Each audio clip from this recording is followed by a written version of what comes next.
한번 따라해 보시겠습니다. 하나님의 뜻을, 하나님의 심판을 돌이키려면, 그런 제목으로 말씀을 증거하겠습니다. 지난주 금요일에 저는 지도자들이여 라는 제목으로 말씀을 전하였습니다. 번영의 시대에 지도자들이 자칫 빠질 수 있는 것이 교만, 나태, 안일입니다.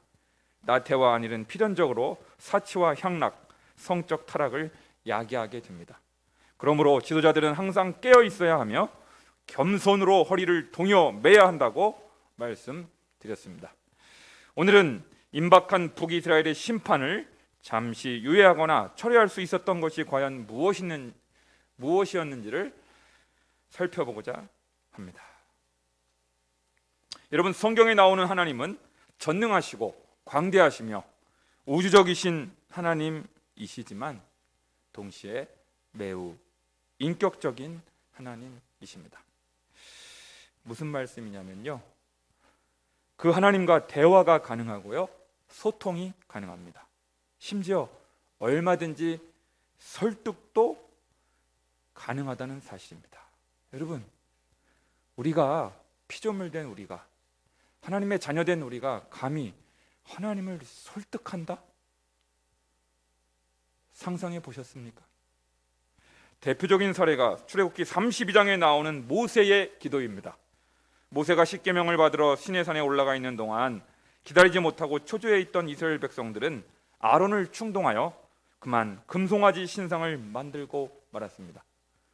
그 송아지 금신상 주위에 뛰놀며 번제와 화목제를 드리고 있었을 때 우상 숭배를 가장 싫어하시는 하나님께서 진노를 격발하시게 되었습니다. 하나님께서 얼마나 화가 나셨는지 이스라엘 백성들을 다 진멸하고 말 잘 듣는 모세와만 다시 새로운 나라를 시작하겠노라고 모세에게 통보하셨습니다. 이러한 하나님의 결정에 깜짝 놀란 모세는 논리적으로 세 가지 이유를 들어서 진노하시는 하나님을 진정시키는 모습을 보여주었습니다. 모세가요, 하나님을 설득하기 시작합니다. 논리적인 근거 세 가지를 댑니다. 첫째, 우상 숭배에 빠진 이 백성들은 나의 백성이 아니라 하나님 곧 당신의 백성이기에 포기하시면 안 됩니다. 둘째, 만일 이스라엘 백성들이 여기서 진멸을 당하게 되면 주변 애굽 사람들이 뭐라고 하겠습니까? 하나님이 출애굽 시킬 때는 언제고 여기서 다 죽이시면 주변에 애굽 사람들이 다 비난을 하고 죽이시려고 출애굽을 시켰나 보다. 이러한 오해와 비난을 사지 않겠습니까? 응? 들어보니까 맞는 말이 있네.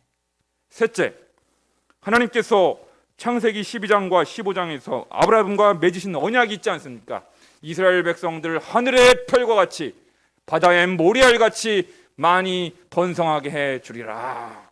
아브라함하고 약속할 때는 언제고 여기서 다 죽이시면 그 약속은 뭐가 됩니까? 이 세 가지 논리적인 근거를 조목조목 하나님 앞에 들이대니까요, 여러분, 하나님이 꼼짝 못하십니다.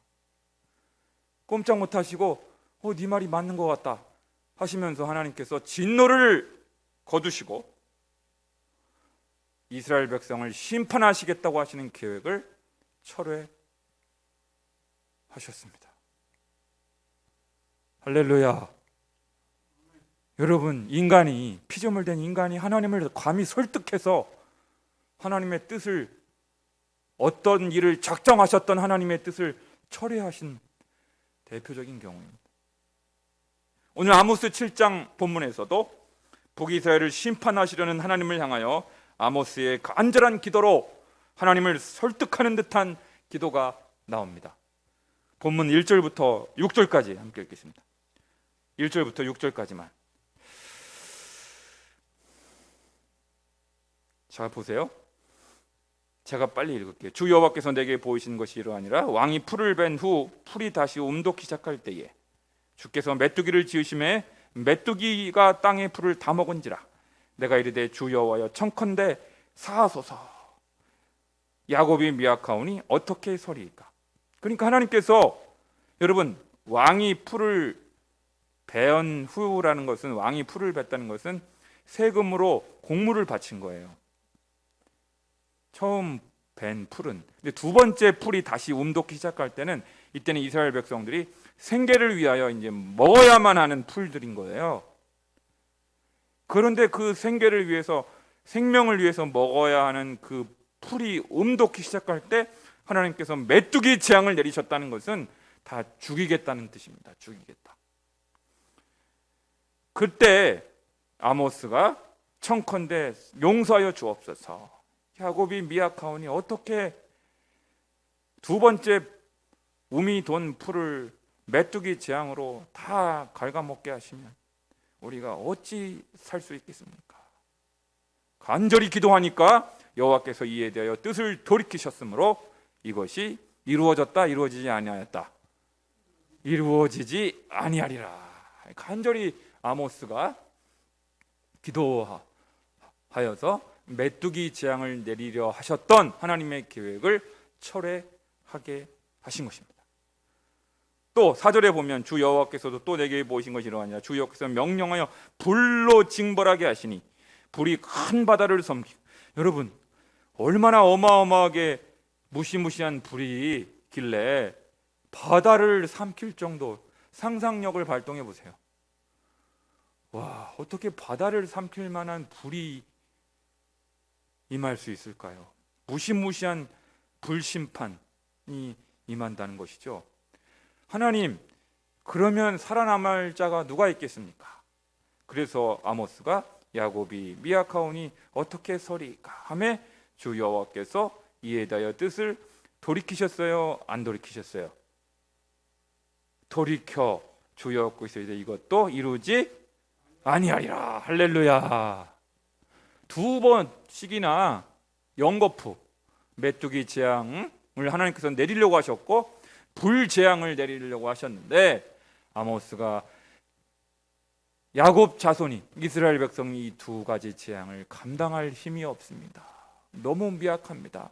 하나님 그러시면 안 됩니다. 제발 불쌍히 여겨 주옵소서. 우리를 용서해 주옵소서. 간절히 애걸복걸 애원하며 청원하며 간청하며 기도했더니 하나님께서 메뚜기 재앙도 불재앙도 철회하신 것입니다. 사랑하는 열린광성의 성도 여러분, 인간의 생사와 복과 나라들의 흥망성쇠를 주관하시는 분이 성삼위 하나님이십니다. 그런데요, 그 하나님을 움직이는 것이 바로 우리의 기도입니다. 세상을 통치하시고 세상을 경영하시고 세상을 주관하시는 그 전능하신 하나님이 계시는데 그 하나님을 움직이는 것이 뭐냐면 우리의 기도인 거예요. 우리의 기도인 거예요. 그러므로 가장 강력한 외교 정책이 기도요, 가장 강력한 군사 정책이 기도인 것입니다. 여러분, 기도의 능력을 절대로 과소평가하지 마시기를 바랍니다. 기도의 능력을 과소평가하지 마세요. 기도로 나라를 구할 수 있습니다. 기도로 민족을 구할 수 있습니다. 기도로 열방을 복음화하는 우리가 될 수 있기를 간절히 바랍니다. 그런데요, 본문 7, 8, 9절에 이르러서는 기도로 하나님의 뜻을 처리하는 장면이 안 나옵니다. 여기도 나오면 좋겠는데 한번 읽어볼까요? 시작. 또 내게 보이신 것이 이러하니라. 다림줄을 가지고 쌓은 담 곁에 주께서 손에 다림줄을 잡고 서셨더니 여호와께서 내게 이르시되 아모스야, 내가 무엇을 보느냐? 내가 대답하되 다림줄이니이다. 주께서 이르시되 내가 다림줄을 내 백성 이스라엘 가운데 두고 다시는 용서하지 아니하리니 이삭의 산당들이 황폐되며 이스라엘의 성소들이 파괴될 것이라. 내가 일어나 칼로 여로보암의 집을 치리라 하시니라. 아멘.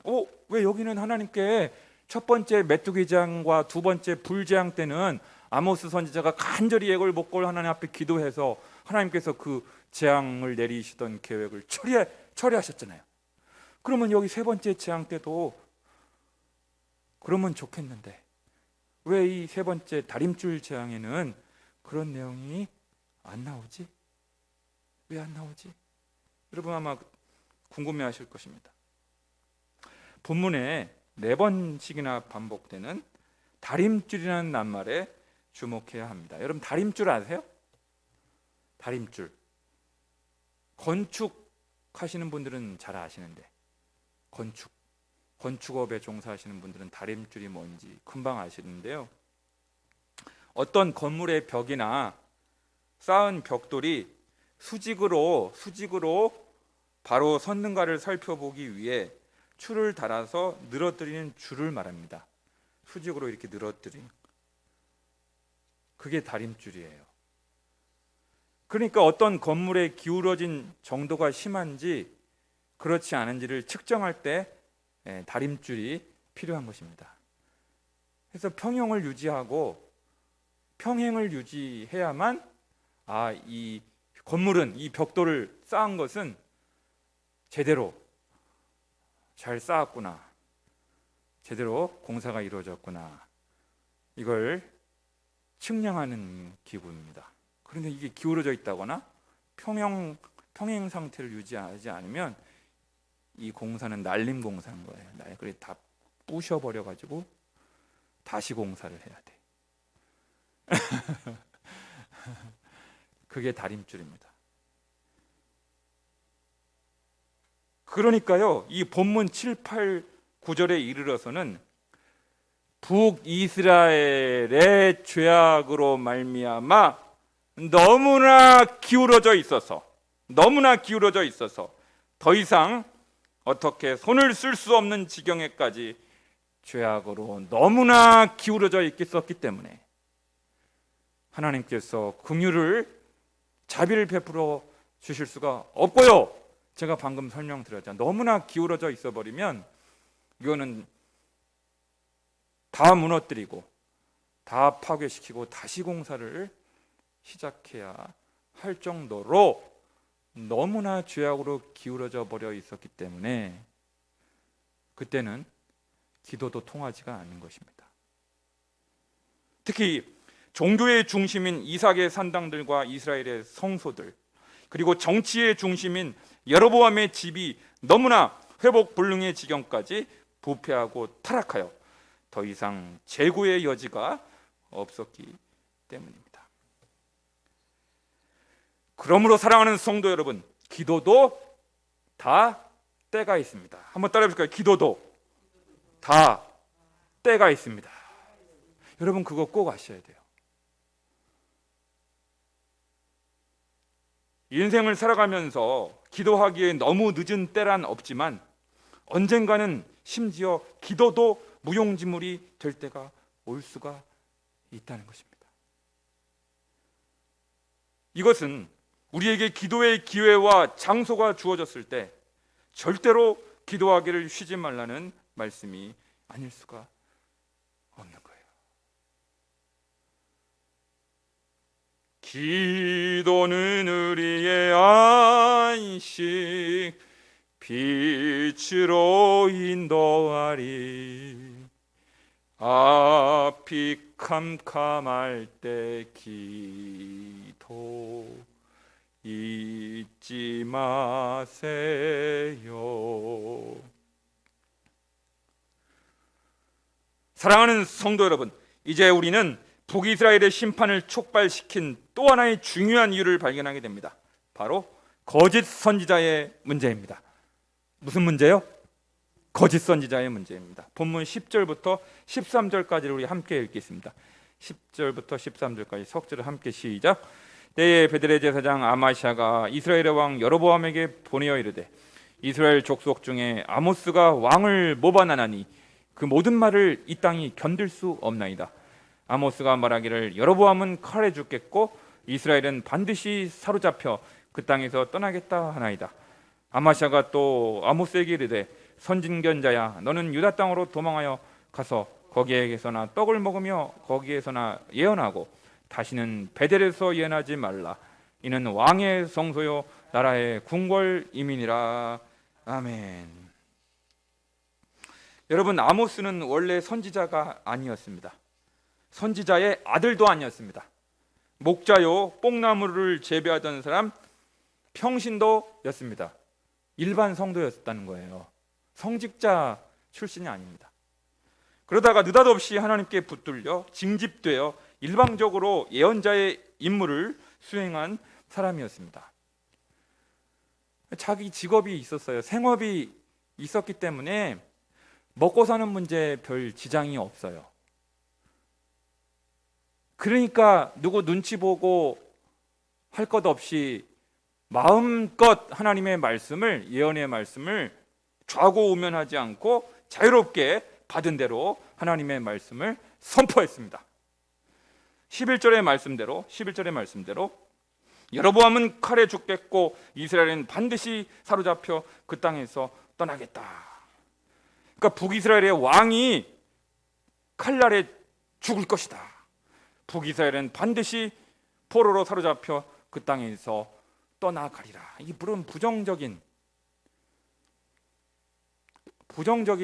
비판적인 예언의 말씀 막 전한 거예요. 그러니까 정치적으로 민감할 수 있는 말씀도 주저없이 전했습니다. 왕이나 권력자, 정치인들을 두려워하지 않았습니다.